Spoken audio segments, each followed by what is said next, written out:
इस वीडियो में हम लोग फिजिक्स के एमसीक्यूज प्रैक्टिस करने वाले हैं। देखो पहला क्वेश्चन है हमारा, एक कण 4 मीटर पूर्व दिशा में विस्थापित होता है। यानी कि हम डायरेक्शन कैसे लेते हैं, east, west, north and south. एक कण 4 मीटर पूर्व दिशा में विस्थापित होता है, यानी कि एक कण ऐसे जा रहा है 4 मीटर, इसको ए मान लो, इसको बी। और फिर कह रहा है क्वेश्चन, और फिर 3 मीटर उत्तर दिशा की ओर, फिर 3 मीटर उत्तर दिशा की ओर, इसको मान लो सी। उत्तर की ओर कण का परिणामी विस्थापन होगा।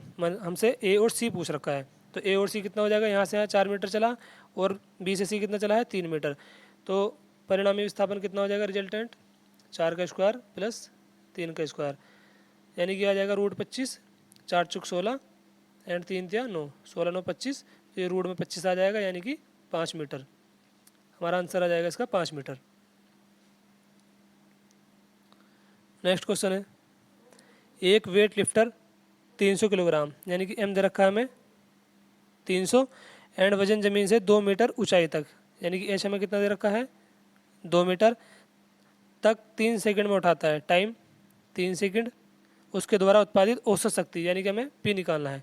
शक्ति का फॉर्मूला होता है दोस्तों P=W/T, यानी कि शक्ति बराबर होता है कार्य बटे समय। W बराबर mgh/T। मास हमें कितना दे रखा है 300, जी कितना ले लेंगे 9.8 इंटू एच कितना दे रखा है 2 डिवाइडेड में टाइम 3, तो 3 से इसको काटेंगे तो कितना आ जाएगा 100 एंड 100 दूनी हो जाएगा 200 इंटू 9.8। एक पॉइंट से इसको कटाओ एंड 2 अट्ठे 16 का 6 और 2 नंबर 18 1 19, 1960, तो 1960 वाट आंसर आ जाएगा इसका। कैसे करा है देखो, ये P=W/T एंड वर्क क्या होता है बल गुणा विस्थापन बटे समय। बल कितना दे रखा है mg इंटू विस्थापन h/T। एम भी दे रखा है हमें, जी 9.8 रख लिया हमने, एच दे रखा है एंड टी 3, तो हमारा जो आंसर आ गया वो आ गया 1960 वाट। अगला क्वेश्चन है, 1 किलोग्राम संहति के 2 पत्थरों, यानी कि m1 बराबर हमें कितना दे रखा है 1, m2 बराबर भी 1, मध्य गुरुत्व बल जो निर्वात में 1 मीटर दूर होगा, यानी कि r बराबर कितना दे रखा है 1। हमसे पूछा है गुरुत्व बल, यानी कि f हमें निकालना है। तो f का फॉर्मूला क्या होता है दोस्तों, g m1 m2 बटे r स्क्वायर। m1 भी हमें 1 दे रखा है, m2 भी और r2 भी, तो ये कितना हो जाएगा 1 हो जाएगा, यानी कि फोर्स आ जाएगा g के इक्वल, यानी कि f बराबर आ गया g। और g की वैल्यू कितनी होती है गुरुत्वाकर्षण नियतांक की 6.675 इंटू 10⁻⁻11, तो हमारा आंसर आ जाएगा 6.675 इंटू 10⁻⁻11, 6.675 इंटू 10⁻⁻11 हमारा आंसर आ जाएगा। फॉर्मूला हमने कौन सा लगाया, force G m1 into m2 divided by r square. m1 भी 1 दे रखा है, m2 भी 1 दे रखा है और r भी इतना दे रखा है, m1 m2 ये दे रखा है और r ये दे रखा है। क्लियर हुआ क्वेश्चन, ये फॉर्मूला लगा कर हमने इसका आंसर निकाल लिया, G m1 into m2 divided by r square. m1 और m2 1 दे रखे हैं और r भी 1 दे रखा है, फोर्स इक्वल हो जाएगा g के, और g की वैल्यू होती है 6.675 इंटू 10⁻⁻11, तो हमारा आंसर आ गया था उसका 6.675 इंटू 10⁻⁻11। क्वेश्चन अगला, आदर्श गैस जो 27 डिग्री सेल्सियस, यानी कि T1 हमको दे रखा है 300 केल्विन, इसको कैसे बदला है केल्विन में, केल्विन में बदलने के लिए जो भी डिग्री सेल्सियस दे रखा हो उसमें 273 को और जोड़ देते हैं। जैसे इसमें 27 था तो 27 प्लस 273, तो ये आ गया 300, एंड दे रखा है 297, इसको भी केल्विन में बदलेंगे तो कैसे बदलेंगे 297, इसमें 273 और जोड़ देंगे तो ये हो जाएगा 7 और 3 10, हासिल 1 9 7 16 और 1 17, 2 2 4 1 5, 570। तो हमें T1 कितना दे रखा है 300 kelvin and T2 570 and V1 दे रखा है हमें 1 लीटर और हमसे पूछ रहा है V2 लगभग अंतिम आयतन, यानी कि V2। इसके लिए फॉर्मूला होता है V1/T1 = V2/T2। तो V1 हमें कितना दे रखा है दोस्तों 1 लीटर, T1 कितना है 300 एंड V2 कितना है हमको निकालना है, एंड T2 कितना दे रखा है 570। तो जब इससे इसको काटेंगे V2 हमारा निकल के आ जाएगा 1.9। कैलकुलेशन आप भी कर सकते हो, कॉन्सेप्ट मैंने तुम्हें बता दिया है। फॉर्मूला इसमें ये लगेगा V1/T1 = V2/T2। V1 हमें दे रखा है 1, T1 हमने निकाला था 300 केल्विन, 27 में 273 ऐड करके, एंड T2 570 केल्विन, V2 हमें निकालना है। कैलकुलेशन करके आप भी आंसर निकाल सकते हो इसका, कोई इतनी बड़ी बात नहीं इस क्वेश्चन में। अब है एक गतिशील विद्युत चार्ज यानी कि मूविंग इलेक्ट्रिक चार्ज पैदा करेगा। ऑप्शन में दे रखा है केवल चुंबकीय क्षेत्र यानी कि मैग्नेटिक फील्ड, दूसरे में देखा केवल विद्युत क्षेत्र यानी कि इलेक्ट्रिक फील्ड, चुंबकीय और विद्युत क्षेत्र दोनों यानी कि both magnetic field and electric field, या कोई क्षेत्र नहीं। तो गतिशील विद्युत आवेश पैदा करता है केवल चुंबकीय क्षेत्र यानी कि ओनली मैग्नेटिक फील्ड। विद्युत क्षेत्र नहीं होने का, ये भी आंसर नहीं है। इसमें विद्युत क्षेत्र दे रखा है तो ये भी नहीं होगा, एंड ये भी नहीं होने का। तो केवल चुंबकीय क्षेत्र गतिशील विद्युत आवेश पैदा करता है। अगला क्वेश्चन है वान-डेर वाल समीकरण में ए की बीमा पूछ रखा है। वान-डेर वाल इक्वेशन होती है दोस्तों P plus N square into A upon we square, ये ब्रैकेट में V minus N B equal to N R T. एन बराबर 1 मोल के लिए हो जाएगी ये, एन बराबर हम रख लेंगे 1 मोल। तो ये इक्वेशन हमारी आ जाएगी P plus A upon we square V minus के B equal to R T. हमसे पूछिए ए की बीमा, तो ए इसमें आ रहा है तो हम सिर्फ इसको ले लेंगे, यानी कि P इजिकल टू आ जाएगा a upon we square.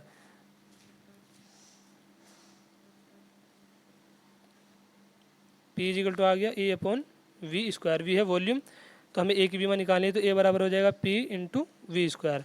P क्या है? दाब, दाब की बीमा होती है M L minus 1 T minus के 2 इंटू वॉल्यूम लेंथ की क्यूब का स्क्वायर दे रखा है, ये वी स्क्वायर। तो हमारे आंसर आ जाएगा M L 5 T minus 2। Pressure की बीमा हमने निकाल ली फोर्स पर यूनिट एरिया से, force per unit area. Force की होती है M L T minus 2 and area length का स्क्वायर, यहाँ से इसको काटेंगे तो आ जाएगा M L minus 1 T minus 2। Next question है, इसका आंसर आ गया था हमारा ये M L 5 T माइनस 2।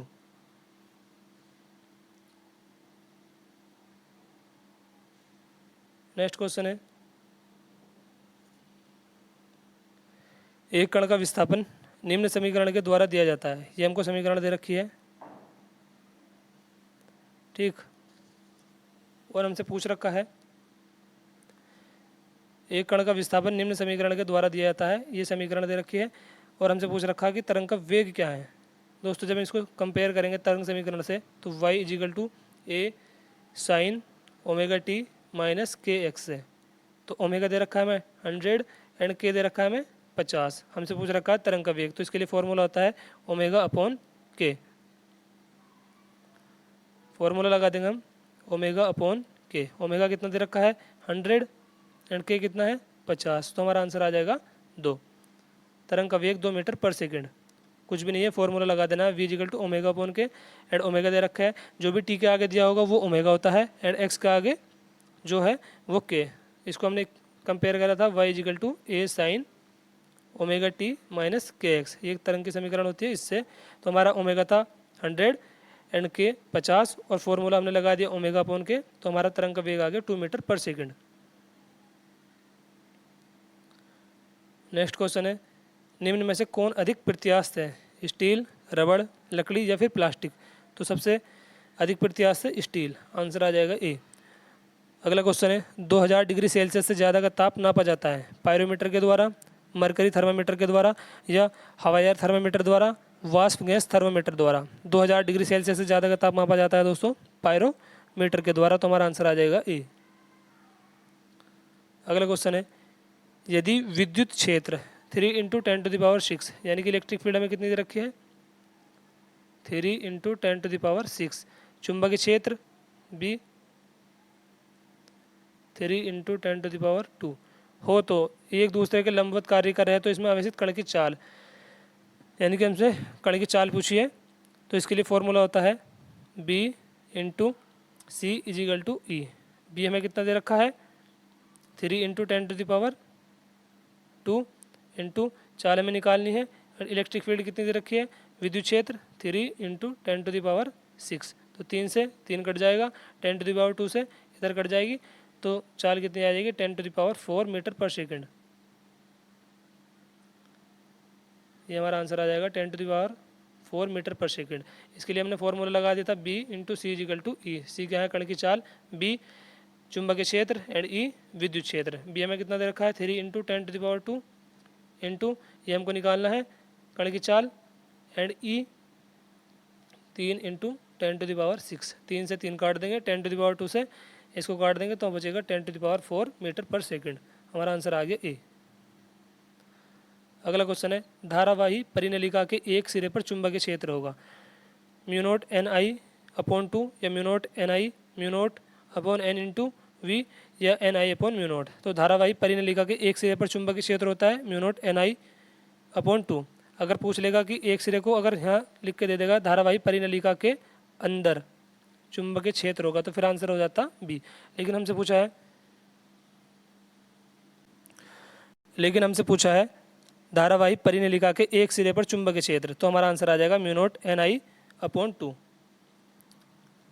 अगला क्वेश्चन देखते हैं, विभव का मात्रक है, तो विभव का मात्रक जूल पर किलोग्राम होगा, ये जूल इंटू गुलाम होगा, ये गुलाम अपॉन जूल, ये उपयुक्त में से कोई नहीं है। तो विभव का मात्रक होता है दोस्तों जूल पर गुलाम, और ये हम ऐसे निकालेंगे W अपॉन क्यू से। इसका सूत्र होता है W अपॉन क्यू।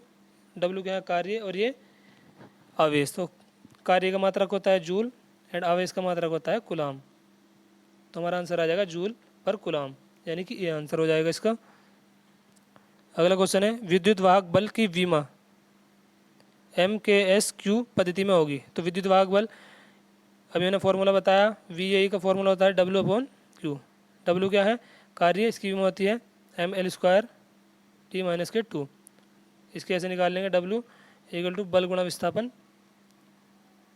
बल होता है ML T-2 एंड विस्थापन L, तो आ जाएगा हमारा ML² T-2। मैंने बताया V equal to W upon Q, यानी कि ML² T-2 एंड Q को इन्होंने Q ले रखा है, तो ये आ जाएगा ML² T-2 एंड Q -1 ऊपर जाएगा तो माइनस का आ जाएगा। हमारा आंसर आ जाएगा ये पहला वाला। अगला क्वेश्चन है, कौन सा मूल कण है, परमाणु, हाइड्रोजन, प्रोटॉन या अल्फा कण। तो मूल कण होते हैं प्रोटॉन। हमारा आंसर आ जाएगा सी। एक्स किरणों की वेदन क्षमता बढ़ाने के लिए धारा बढ़ानी चाहिए, वोल्टेज घटाना चाहिए, या धातु को बदलना चाहिए, या धारा कम करनी चाहिए। तो एक्स किरणों की भेदन क्षमता बढ़ाने के लिए धारा बढ़ानी चाहिए। हमारा आंसर आ जाएगा ए। अगला क्वेश्चन है, पृथ्वी न्यूक्लियन बंधन ऊर्जा 2 इलेक्ट्रॉन वोल्ट होने पर 16 इलेक्ट्रॉन वोल्ट बंधन ऊर्जा वाले नाभिक में न्यूक्लियनों की संख्या होगी। तो न्यूक्लियनों की संख्या निकालने के लिए दोस्तों ये जो दे रखी है बंधन ऊर्जा, इसको भाग कर देंगे बंधन ऊर्जा पृथ्वी न्यूक्लियन से। तो बंधन ऊर्जा में कितनी दे रखी है 16 and binding energy per nucleon, यानी पृथ्वी न्यूक्लियन बंधन ऊर्जा 2। जब इससे इसको काटेंगे तो आ जाएगा हमारा आंसर 8। तो हमारा आंसर हो जाएगा इसका डी। इस वीडियो में बस दोस्तों इतने क्वेश्चन थे। आप लोग अपनी प्रैक्टिस करते रहो एंड पढ़ाई अपनी अच्छे से करते रहो। धन्यवाद दोस्तों।